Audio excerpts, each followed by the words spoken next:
Unlocked, the podcast where we dive into the strategies, psychology, and behind-the-scenes stories of loyalty programs.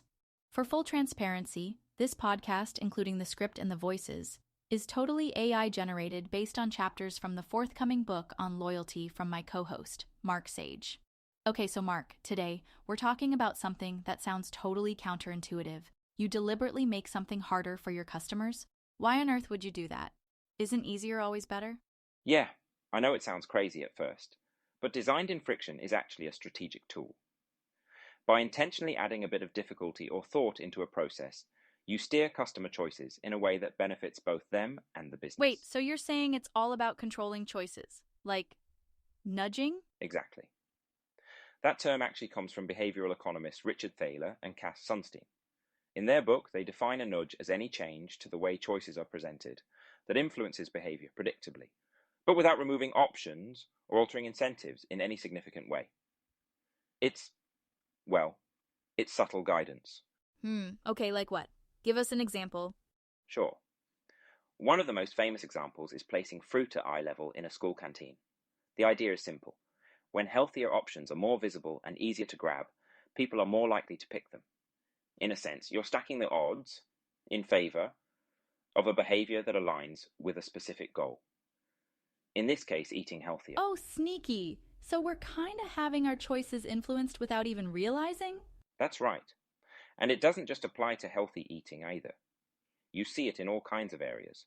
When you try to unsubscribe from a subscription service like Netflix, it's typically not that easy. I don't mean the bad subscription services, which sometimes ask you to call in or send a letter if you want to cancel. Those making it super easy to join, but super hard to stop. I just mean where the option to stop the subscription is slightly hidden away, or where they double check if you're really sure you want to cancel. These options are designed to slow you down a little more so as to get you to consider your decision a little more. Ooh, so the friction actually works to trigger consideration, not stop it? Exactly. It's not about blocking decisions outright. It's about giving people time to reflect, to be deliberate. That's the beauty of designed in friction. Okay, but doesn't it feel like you're walking a fine line here? I mean, making things a little harder, sure, but how do you stop it from becoming too frustrating for the customer? That's a great question. And the balance really comes from understanding your customer's behavior and goals. You want friction to guide them, not alienate them. For businesses, it's also about creating value. A well-placed nudge can help both the customer and the brand, but only if designed thoughtfully. So, Mark, you talked about striking the right balance in using friction. Let's delve deeper into how you manage that with U Rewards. Using friction in a loyalty program sounds super bold. How did you make that work? Well, with U Rewards, we introduced a concept called considered redemption. Essentially, instead of letting members redeem points directly at the checkout, we added a step. They have to redeem through the app first, creating a coupon. This means they're planning their reward redemption, rather than making impulsive decisions at the till. Wait, let me get this straight. You're saying customers couldn't just say, "Hey, I've got points, I'll redeem them now at the counter"? Exactly. And here's why. Redemption is a pivotal moment in loyalty programs. If it's too easy, members might use their points without much thought. Maybe they just knock a couple of dollars off their grocery bill. But by introducing that small step of app redemption, we found something amazing. Okay, now I'm curious, what happened?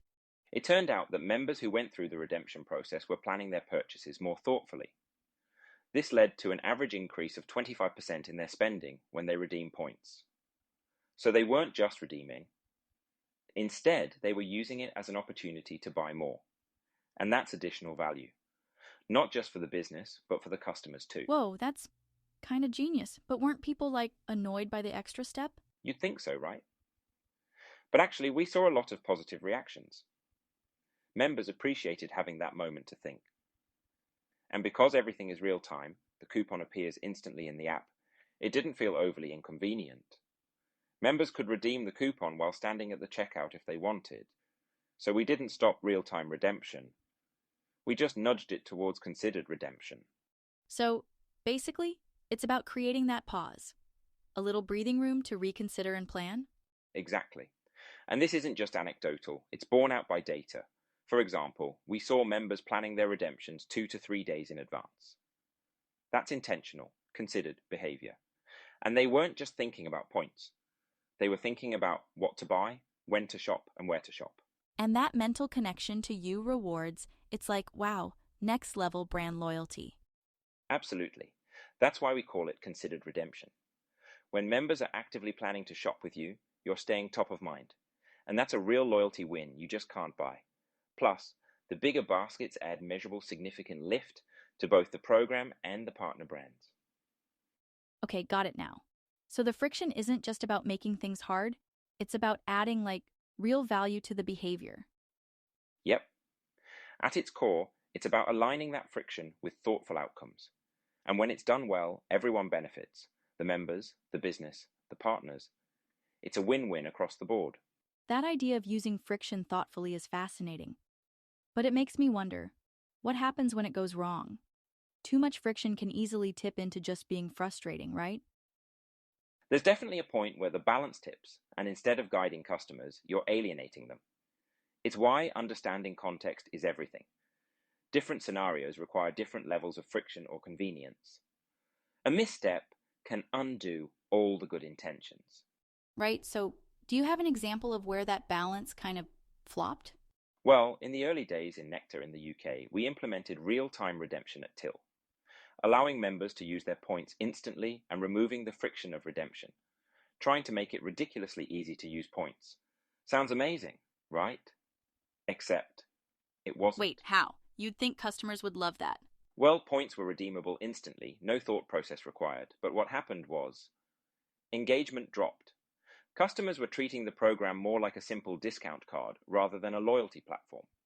They were just using points from the last purchase on the next purchase. They weren't thinking about their points, and their shopping habits didn't change. Oh, no way. So making it too easy actually made it less valuable? Exactly. Loyalty programs aren't just about giving people something extra, they're about shaping behavior and creating meaningful interactions. When you remove all the strategic elements, you lose the emotional and practical ties that keep members engaged. Okay, so the sweet spot is like friction that adds purpose, right? You've got it.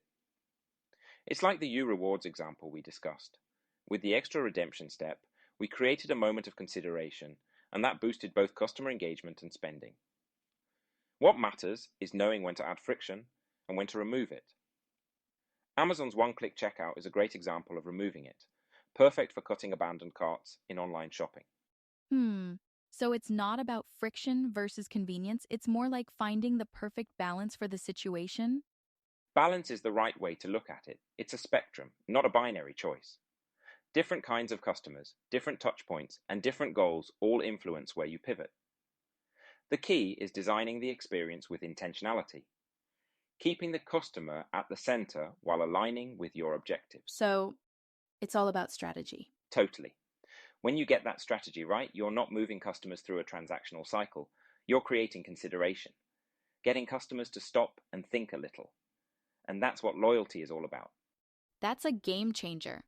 I feel like every loyalty marketer needs to hear this. Before we wrap up, what's one last piece of advice for brands designing their loyalty strategy? Always start with the end goal in mind. Do you want to just give out discounts, or do you want to drive real engagement and spend? Sometimes the best way to create value isn't by making things easier. It's by making them more meaningful. Love it. Mark, this has been such an insightful conversation. Where can people find out more about your work? Thanks. They can check out some early chapters from my book at the link in the show notes. And of course, keep tuning into this podcast. Well, thank you for sharing all these insights. I'm sure our listeners learned as much as I did. And that's all for today's episode of Loyalty Unlocked. See you all next time.